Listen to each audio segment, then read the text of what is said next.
Hello world, my name is Atticus and welcome to the annual video games recap, the only video I consistently make, but we'll get into that later, which is also where I'll place the pomp and circumstance, so let's just get into it. Coming in at number 10, much to my chagrin, is Astrobot. Astrobot is simultaneously two things. A love letter from Team Asobi uplifting the childhood memories of people approximately my age, as well as their own ludography from when Japan Studios still existed. The game is the embodiment of pure joy. It's just so fun to run around. There's an anecdote from the development of Breath of the Wild where they show a demo to Shigeru Miyamoto to get his approval for the game's direction, and he spent the 2 hours just climbing things because it's so fun simply to run around and exist in that game space. And Astrobot is the same kind of game. From the sound design to the haptic feedback, so much attention is spent to making it fun to even just run in circles kicking confetti. Astrobot is also a soulless marketing push. Sony saying, remember all these fun games? Buy our hardware. Maybe if you give us a lot of money, we'll greenlight Ape Escape 4 or whatever childhood memory you want to return to. Something released in the same breath where they said they don't have enough IPs. Something said in the same year where they released Concord, a game they spent $400 million on and shut down after 2 weeks. Team Asobi still has the juice, they've proved that in spades, but the beloved single-player experiences just don't print money the same way that loot boxes do. But as much as I can't stand the corporate grime slathered all over this title, it is an incredible game. I have no complaints about it winning at the game announcements. Number next goes to Grun, a delightfully normal game about gardening. I never knew I could feel so relaxed and on edge at the same time. Grun strikes this great balance between being a chill gardening game and taking place in what I can only assume is Silent Hill. And the art style goes a long way in making that happen. While I don't think the experience would be diminished too much by having some prior knowledge, it's still a game I think is best experienced blind. As is our next entry, Mouthwashing. It's a great game, and I don't want to spoil it for you by talking about it too much, so instead I'll talk about how games, specifically video games, are composed of two parts: the video and the game. Or more clearly, the rule set that you interact with to play the game and the fiction that surrounds or sometimes contextualizes those rules. Mouthwashing is a game that is almost entirely the fiction, and it's incredible at that. I hope this hurts is a great and powerful way to open a game. There are a few gameplay segments, but they were, in my opinion, the weakest parts of the whole experience. I know it's a standard for the horror genre to make the character weak in order to add to the strength and terror of the monster, but these moments were more frustrating than terrifying to me.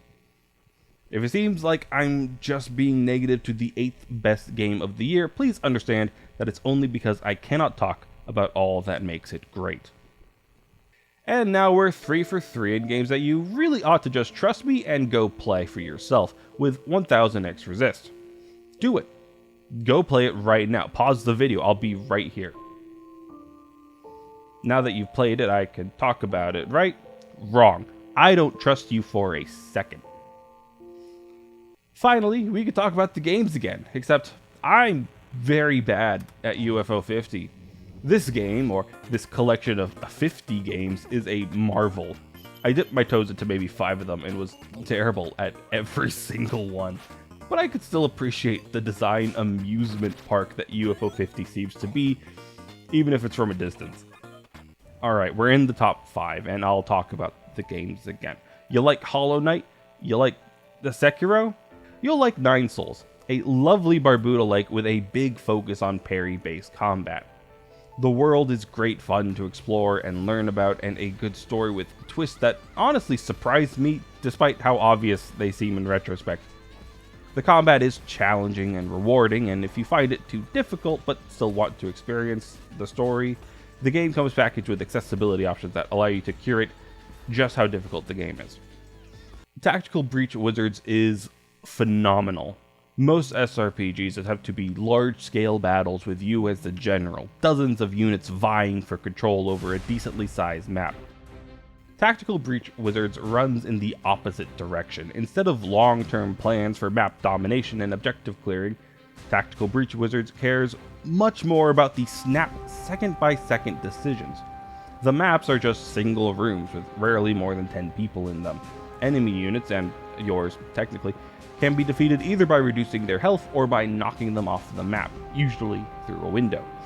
And every stage has specific objectives that one of your characters wants to accomplish. One of them is usually throwing people out of windows. And while most games in the genre gloss over the many acts of murder that seem to happen in each stage, this one is very explicit about the non-lethality enacted by your party, which is appreciated for a more lighthearted game like this one. Balatro tops our top 3, a game that is almost entirely game with very little fiction. Its numbers go up, and it is so fun. A roguelike distilled to its purest form. You have a deck of cards, and try to make poker hands to score a number of points. There are enchantments and other modifiers that can be applied to cards so that they do more than just be a card. There are planet, tarot, and spectral cards that do various things to change how your deck plays, and jokers you can collect to change the very rules of the game. Like making all cards count as face cards, or copying the effect of the joker on the right, or making all face cards give an additional 30 points. Like all roguelikes, it takes a bit to figure it out and unlock some of the more powerful cards, but once you do, the game is a blast to play. Taking up the coveted mantle of the second best game of the year is Metaphor Refantatio, a Persona game that is all the good parts of Persona and very few if any of the bad. It's also a game that makes an incredible case for Renaissance-based fantasy worlds. I appreciate the medieval era as much as the next person, but the added centuries really add something to Metaphor's world. Centuries, I guess. It's got that Persona flair, a painfully relevant story, and one of my favorite job systems in any game. When the nominees for the game announcements were revealed, they, as they always do, sparked debate about what deserved to be there. Often the arguments can be boiled down to, this game I didn't play shouldn't be there, it should be this game I did play instead. And, I don't know, maybe? It's a pretty subjective thing after all. But with the addition of Shadow of the Erdtree's nomination did come an interesting conversation about what it means to be Game of the Year. The conversation was primarily about DLC, but it did get me thinking. Game of the Year is kind of a vague title, and I feel like it could just as easily fall one of two ways. The best game of the year, or the game that most exemplifies the year. And for the latter interpretation, I think I have to say Conquered was the game of the year. A hero shooter released 8 years after Overwatch, whose trailers felt like they were for Guardians of the Galaxy, a movie a decade old based on a comic whose initial run was in 1969. Conquered was shut down after just 2 weeks and was widely slammed for seeming like it was grown in a lab to be as widely appealing as possible. An endeavor that usually just sands off the interesting bits, the parts some will love and some will hate. At the end, you have something inoffensive and forgettable, apparently the Netflix approach to original movies. It also cost $40. Likely because the development cost $400 million and they wanted to recoup that as soon as possible. Overwatch, Valorant, Apex Legends, and Marvel Rivals, the other hero shooters I can name off the top of my head, are all free to play, making their money from loot boxes. Ultimately, Conquered sold maybe 25,000 units for about 400,000 back out of, again, 400 million spent. Real people put a lot of effort into it, and after just 2 weeks, that work was wiped from the face of the planet because it didn't perform as well as expected. It's a grim look at a potential future for the industry where market trends are chased rather than art being made. There are far more games than just the AAA ones though, as most of this list can attest to, so I'm not yet too worried about that future, but there are inarguably executives who would rather burn millions of dollars chasing trains that left a decade ago than distribute that among smaller and more experimental titles. My pick for the best game of the year is Final Fantasy VII Rebirth. When wondering what qualifies for Game of the Year, my criteria is pretty simple. It's just got to be a game that first released this year. That means titles like Shadow of the Erdtree, which despite its size and quality is DLC and not a game, and the Silent Hill 2 remake don't count. You may think that since Final Fantasy VII came out almost 30 years ago, that Rebirth shouldn't count, but I have a difficult time seeing them as the same game in the way that the Silent Hill 2s are.